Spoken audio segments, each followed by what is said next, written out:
Hello guys, আজকে চলে এসেছি আমার শনিবারের একটি অলস দুপুরের গল্প নিয়ে। তো সবার হঠাৎ ইচ্ছে হয়েছে আজকে বিরিয়ানি খাবে দুপুরের লাঞ্চে।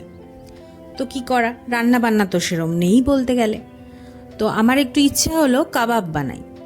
অনেক দিন ধরে ইউটিউবে দেখছি একটা খুব রেসিপি ঘোরাফেরা করছে, কাঁচা আম দিয়ে চিকেন।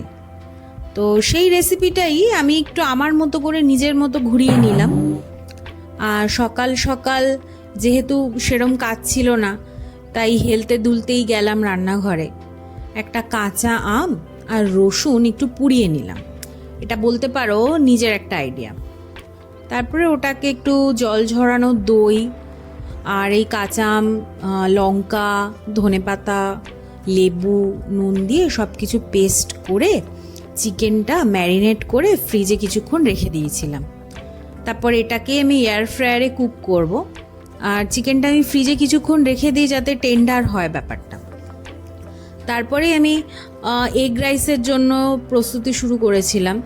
আর বিরিয়ানিটা সত্যি বলতে আমি এখন একটু অ্যাভয়েড করছি, যেহেতু একটু তেল মশলার ব্যাপার থাকে, তো একটু গরমকাল, তাই সেই জন্যই আমি একটু এগ রাইসটা নিজের জন্য করে নেওয়া। একদম সামান্য তেলের মধ্যে জাস্ট ডিমটাকে হালকা একটা ভুজিয়া টাইপের করে নিয়েছিলাম।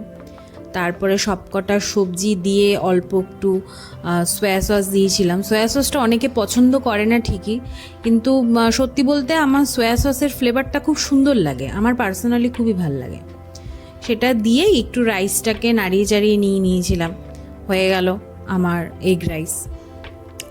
তো সমস্তটা আমার খাবারটা বানিয়ে ঢাকা দিয়ে নিলাম। তারপরেই চলে গেছিলাম স্নান করতে। তা আজকে স্নান করতে একটু বেলা হয়ে গেছিল, যেহেতু আজকে সেরকম রান্নার চাপ ছিল না। মনে হচ্ছে যেন সব কিছুই আজকে অলসভাবে গড়িয়েই চলছিল। তো চিকেন করে নিলাম আমি এয়ার ফ্রায়ারের মধ্যে সবার জন্যই। আর পনির করে নিয়েছিলাম আমার শাশুড়ি মায়ের জন্য, উনি চিকেন খান না, তাই অল্প একটু পনির আমি তাওয়াতে সেঁকে নিয়েছিলাম। কারণ এয়ার ফ্রায়ারে যেহেতু আমি চিকেনটা করছিলাম, পনিরটা ওখানে করিনি, যদি স্মেল লাগে। আর আমাদের চলেই এসছে কেশরি বিরিয়ানি, মাটন বিরিয়ানি সবার জন্য। আর আমি এগ রাইস দিয়ে কাবাব খেয়েছিলাম। আর সবাইকে কাবাব দিয়েছিলাম, আমার শ্বশুরমশাই আর আমার হাজব্যান্ডকে। তা সবাই এসির মধ্যে একটু খাচ্ছিলাম, খুব গরম পড়েছিল। খাওয়া দাওয়া করে দুপুরটা একটু অলসভাবেই কেটে গেল আমার একটা ছোট্ট গল্পের বই পড়তে। এভাবেই কেটে গেল আমার দিনটা।